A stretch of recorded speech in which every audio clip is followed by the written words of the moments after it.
Hi guys, it's me Joanne. Welcome to my channel.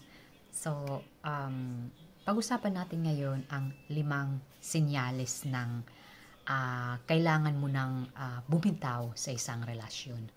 Kasi, syempre, hindi naman lahat ng relasyon is nagwo-work, 'di ba?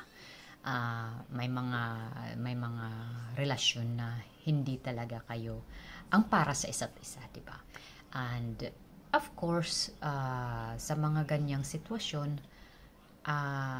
mahirap man, but we have to accept and to let go with it. And of course, hindi naman ibig sabihin na hindi nag-work yung relationship mo in the first place. Dapat mag-try ka rin until you have to give yourself again to try to give shot, um, na may tao pang nakalaan sa iyo, 'di ba? Hindi lang siya yung nakalaan sa iyo. So anyway, ito yung 5 senyales ng isang relasyon na kailangan mo nang bumitaw. Una is kung wala na talaga yung kung wala nang yung suporta, 'di ba? Kasi nung umpisa pa lang na nagliligawan pa lang kayo, liniligawan ka, they support you, 100% yung mga gusto mo na gusto mong gawin sa buhay, na gusto mong magtrabaho or gusto mo basta yung mga bagay na mga gusto mong gawin, sinusuportahan ka niya 100%. If ever na talaga na wala na yun doon, yung suporta talaga is wala na talaga. So, yung relasyon talaga is hindi na talaga mag-work. Kasi, hindi lang sa isang bagay na gusto mo, but also yung suporta na you are not feeling alone, na he's also or she's also there at your side. Yung stress ka, yung depressed ka, and you feel like you're alone, and he's there, she's there, she or he's there, listening to you, comfort you, like in emotional support, hindi lang sa mga bagay-bagay na gusto mong gawin sa buhay. And then number 2 is hindi ka na masaya sa isang relasyon. Kasi normally sa isang relasyon dapat maging masaya ka, dapat kung nagkikita kayo or she or he do something like effort na para maging masaya ka, ginagawa niya lahat, but para sa'yo hindi ka na talaga masaya. So or hindi na siya masaya sa'yo. So the only thing you have to do is first you have to talk to it, you have to talk each other, and kumbaga kung wala na talagang pagmamahal dyan sa puso or sa relasyon ninyo, kumbaga it's better na talaga na maghiwalay kayo kumpara na magkakasakitan kayo at the end, di ba? Kasi hindi naman yan maganda sa isang relasyon na kung hindi ka na masaya, or yung partner mo or yung husband mo hindi na masaya, or your wife is not happy anymore in the relationship. You have to talk, and you have to, whatever the the the result na yung pinag-usapan ninyo, both of you, you have to accept it. And then number 3 is yung yung pag-iiba ninyo ng landas. In a relationship talaga, may mga relasyon talaga na you choose different path, kung gusto mo magpakaliwa, kung gusto niyo magpakanan, it's up to individual. Kasi hindi mo naman maiaano kung ano yung gusto mo, tapos dapat gusto din niya, or yung anong gusto niya is dapat ganun din yung sa'yo. No, hindi magwo-work talaga ang relasyon na ganyan. Kasi dapat may freedom kayo, you will do kumbaga independently, na hindi kayo magdedepende sa isa't isa.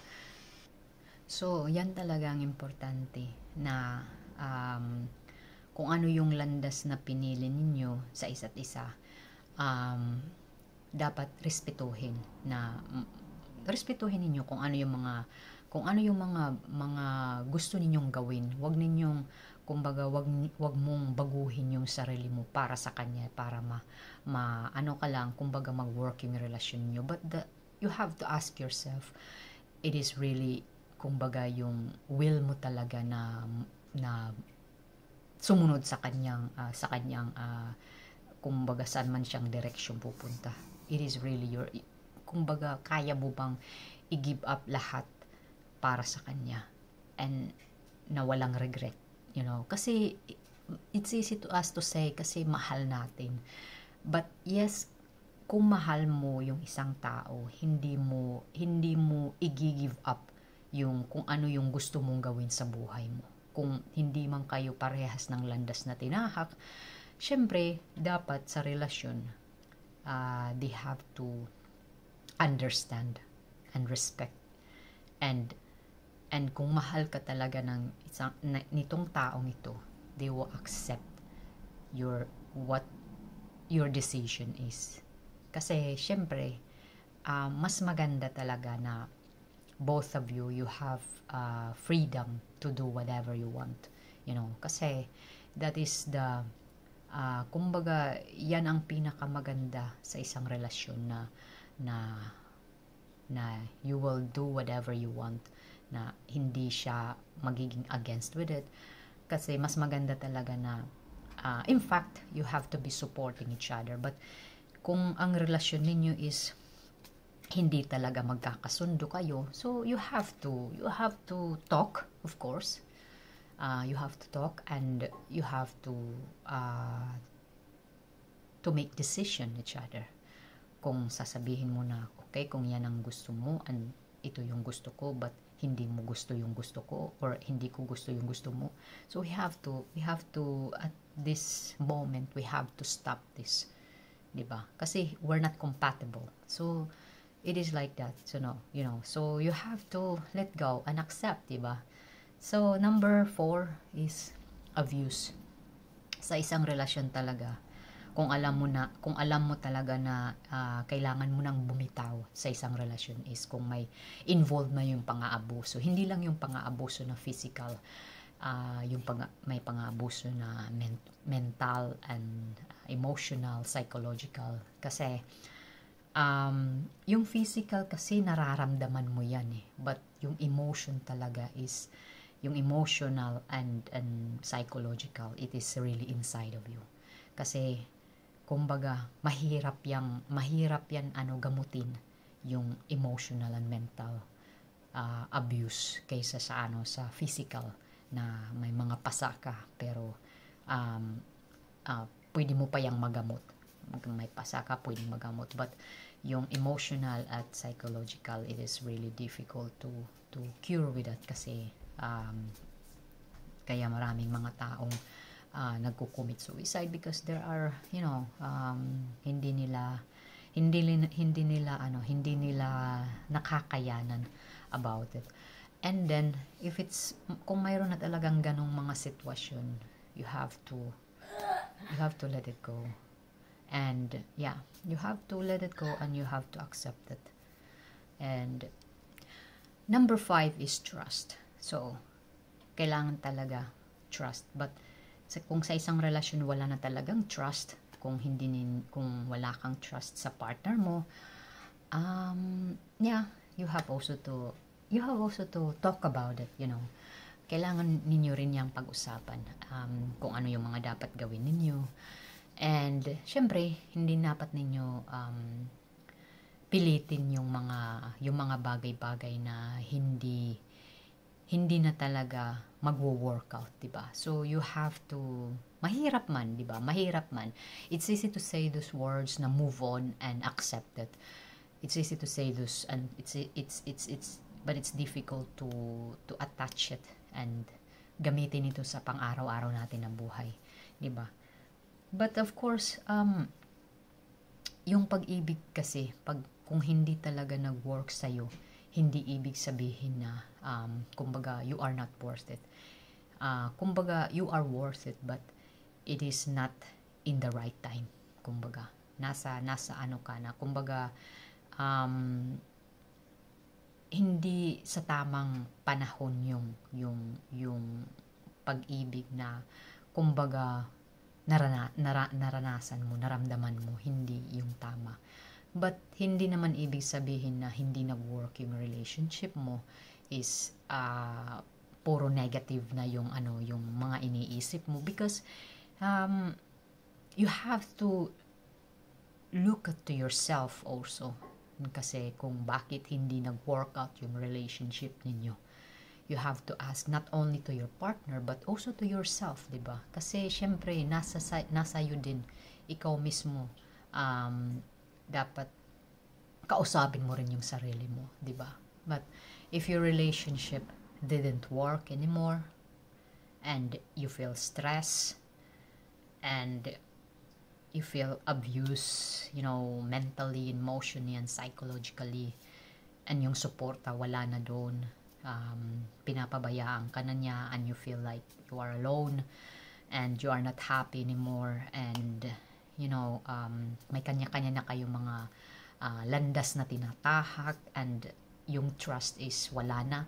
So you have to let go, kasi kahit gaano mo pa kamahal ang isang tao, but kung wala na talaga yung pinaka-pundasyon ng relasyon, hindi na yun talaga mag-work, mas masasaktan ka talaga pag pinipilit mo pa na kumbaga i-fit na para sa'yo lang, pero yung isa hindi na. So you have to let go and you have to accept that. But one thing you have to think of it positively is yung mga lesson na natutunan mo sa relasyon na ito, 'di ba? Hindi yung negative impact na sasabihin mo na ayoko nang magmahal kasi pare-pareho lang sila.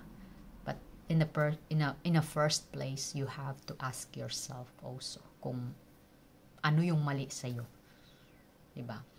And try to love yourself. Try to love yourself. First yourself, then to other, because how can you love other people if you don't know how to love yourself? So you have to love yourself first. You have to respect yourself first.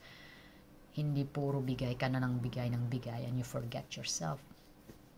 It didn't work like that. So, and then at the end, masasaktan ka, and you're gonna said, I did my best, but hindi nag-work out pa rin. And then sisisihin mo yung pag-ibig kasi, or sisisihin mo yung taong yun kasi hindi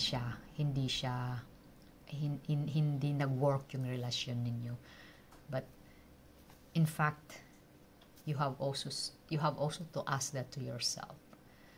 So anyway guys, sana na ninyo na, kumbaga, sana na nagustuhan ninyo yung video kong ito. And yes, Valentine's is coming. So yeah, and yes, kahit ka naman single or broken hearted, you can still celebrate Valentine. Valentine is not only for partner people. Valentine is also for yourself, that you have to love yourself first, and you have to accept yourself. Acceptance and love yourself, that's the most important. So anyway guys, we just like spread our love and care to other people. And kung hindi nag-work out yung relationship mo, hindi ibig sabihin na mag-i-stop ka hindi ibig sabihin na hihinto ka sa hihinto ka sa paghahanap ng para sa iyo, kung ano yung right person para sa iyo, kasi mararamdaman mo yun kung siya na nga talaga yung para sa iyo. And of course, you have also to see that first to yourself, 'di ba? Kasi hindi magwo-work out like that yung relasyon mo. And then wag mag-expect ng malaki. Diba? You just like wait and see what the relationship, if it's good, kung magiging maganda yung relationship ninyo or not, then you just have to accept. Don't put something, big expectation on it. So anyway guys, thank you so much for watching my video, and please like and subscribe my channel and comment down below kung ano yung mga comment ninyo about this video. So thank you so much and have a nice day. Bye.